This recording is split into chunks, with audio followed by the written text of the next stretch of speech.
Alors, bonjour à toutes et à tous, j'espère que vous allez bien. Quant à moi, oui. On m'appelle Mathieu Fatran, pour ceux et celles qui ne me connaissent pas. J'ai fait cette vidéo pour vous parler des entretiens qui s'en viennent pour les préposés aux bénéficiaires qui désirent venir travailler au Québec.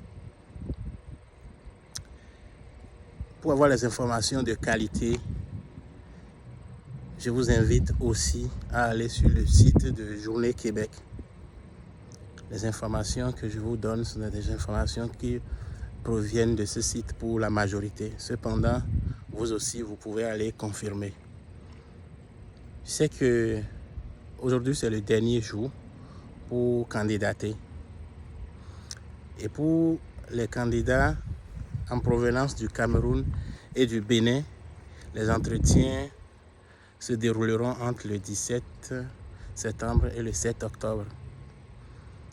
Pour ceux du Madagascar, je n'ai pas retenu la date. Donc, comme je le disais, vous pouvez aller vérifier. C'est déjà le temps de commencer à se préparer pour les entrevues. N'attendez pas la dernière minute, c'est très important. Et si vous voulez réussir votre entrevue, il faut vous préparer à l'avance. Il faut essayer de connaître l'employeur. Il faut réviser votre profil de compétences. Et il sera important de lire sur le Québec, sur le Canada aussi, mais ça me surprendrait qu'il y ait des questions sur le Canada. Donc, lisez sur le Québec. Le Québec est où? On parle quelle langue ici? Lisez sur le réseau de la santé du Québec. C'est très important. Et surtout, regardez vers les défis qui attendent ces préposés aux bénéficiaires qu'on est en train de recruter. Donc, il faut surtout lire sur le rôle du préposé aux bénéficiaires dans le réseau de la santé du Québec. Tout ça, ça va être des informations de qualité qui pourront vous aider certainement. Je ne sais pas les questions, je ne connais pas quel genre de questions on va poser, mais classiquement, en ressources humaines, il y a certaines questions qui reviennent toujours dans une entrevue, on le sait. C'est ça, et j'en ai souvent parlé, par exemple la question concernant ce que vous savez faire et qui a un rapport avec le poste. Ça, je l'ai dit déjà trop de fois, c'est bien qu'on me reproche déjà de dire toujours les mêmes choses, voilà.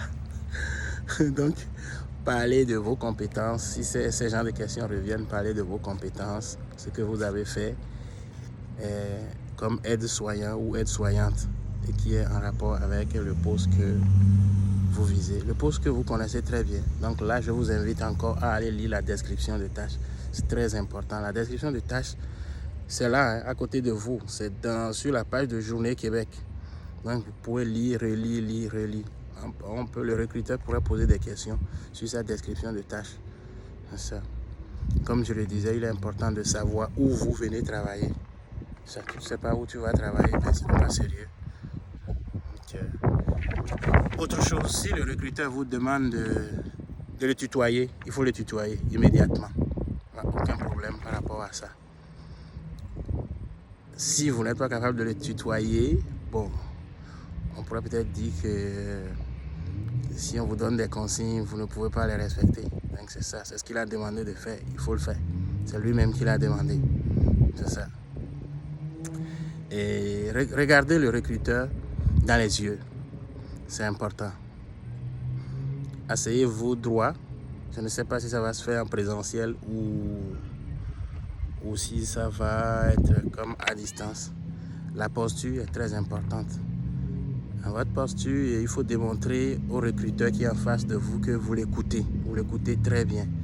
Donc, légèrement courbé vers l'avant, c'est bien, comme en le regardant, mais pas comme à se fâcher sur la table qui est au milieu de vous. D'abord, normalement, vous n'avez pas le droit vraiment d'utiliser la table qui est entre le recruteur et vous. Vous ne pouvez pas déposer la main, vous ne pouvez pas mettre vos mains sur cette table normalement. à moins qu'il vous donne l'autorisation, qu'il vous autorise à mettre vos papiers, stylo, ou vous demandez expressément, est-ce que je peux déposer mes papiers sur la table? Oui, s'il vous accepte, bon. Sinon, ne prenez pas trop de place. C'est comme si vous prenez la place qui ne vous revient pas. Non, restez là où on vous met. Donc, c'est ça. Et je sais que dans certaines cultures, on ne regarde pas dans les yeux. Moi aussi, parfois j'ai ce problème, on me le reproche encore. Alors que dans d'autres cultures, c'est dans vos yeux, on peut voir si vous dites la vérité, si vous êtes honnête. C'est ça. Donc quand vous avez un regard fuyant, c'est comme si vous mentez, vous n'êtes pas sûr de ce que vous dites. Mais fixez, mais il faut aussi fixer de façon respectueuse, pas de façon arrogante. C'est ça. Et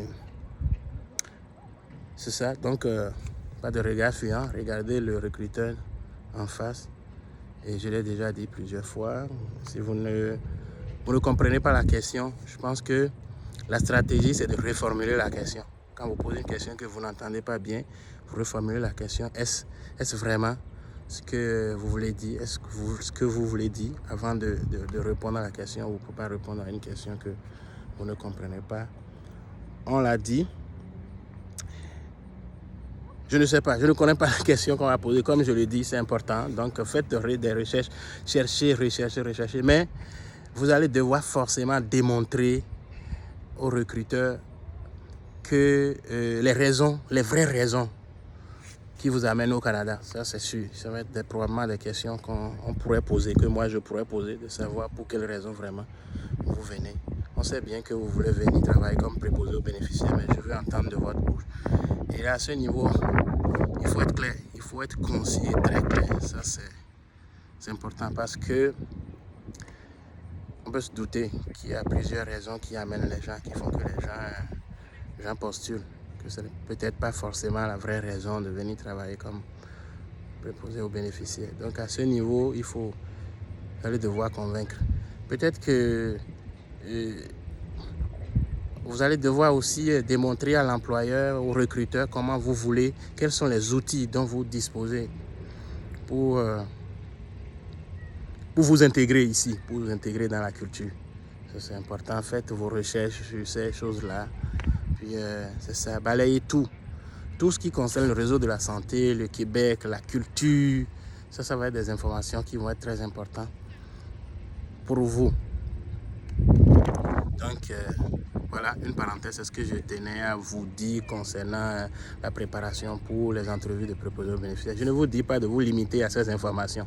Ce n'est qu'une information, qu'une partie d'informations que je vous donne en fonction de mes connaissances et compétences, de mon expérience en gestion des ressources humaines. Je ne sais pas quel genre de questions, je ne sais pas. Donc, informez-vous, lisez et lisez. Ça, c'est une parenthèse. Voilà.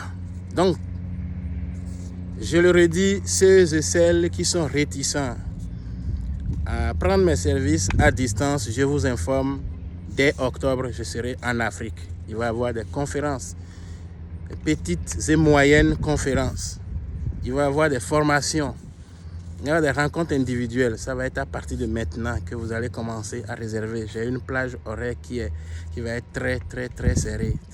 Donc, commencez déjà à vous préparer, regardez quel genre de sujet vous voulez discuter avec moi, surtout pour ce qui concerne les candidats qui sont à la recherche d'emploi ici, les employeurs qui désirent former les responsables dans leur organisation, le service des ressources humaines pour l'atteinte des objectifs avec des ressources de qualité, des ressources de quantité, comment vous allez planifier vos mains d'œuvre, comment il faut faire des recrutements pour ne pas tomber dans le piège.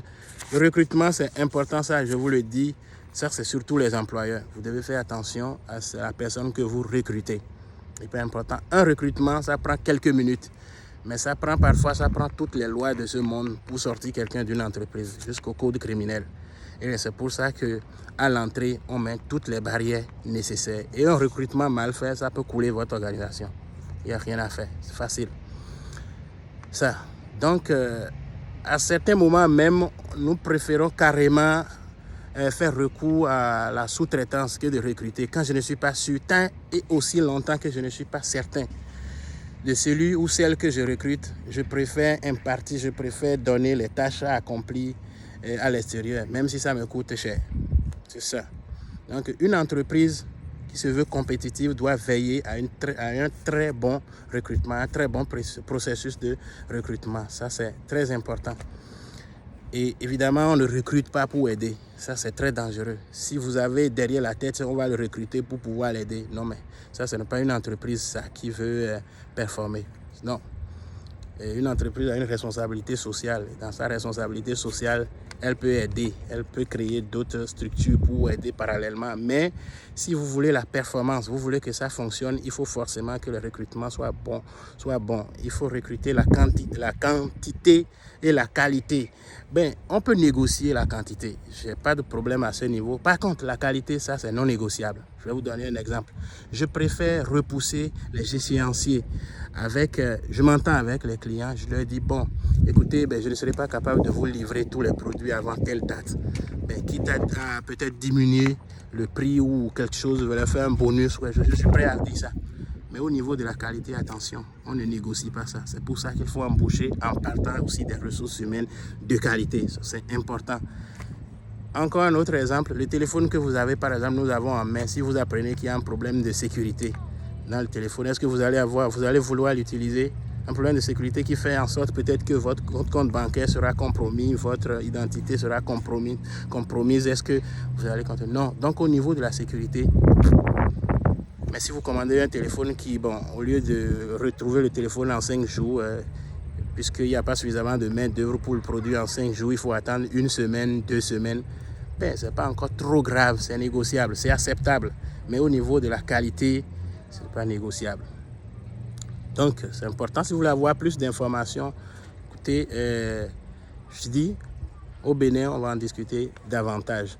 Et les étudiants et étudiantes qui désirent venir ici, au Québec, qui veulent s'inscrire et mettre à profit le projet, la mesure du gouvernement québécois selon laquelle à partir de l'automne 2023, les étudiants internationaux vont payer les mêmes frais de scolarité que les Québécois. Vous voulez avoir plus d'informations, vous voulez savoir dans quelle région vous inscrire et dans quelle filière vous inscrire pour vous donner plus de chance à la fin de vos études. Tout ça là, on peut discuter tête à tête, on peut parler de tout, d'une panoplie de choses. Vous voulez des formations personnalisées pour le service à la clientèle. On peut tout discuter ensemble. Donc, c'est ça. Écoutez, ça fait longtemps que je suis en train de parler. Si vous avez aimé la vidéo, n'hésitez pas à la partager. Et n'hésitez pas à vous abonner à ma chaîne YouTube si vous êtes une nouvelle personne et activer la cloche de notification pour ne rien manquer, surtout en ce qui concerne les conférences à venir au Bénin. Merci et à bientôt.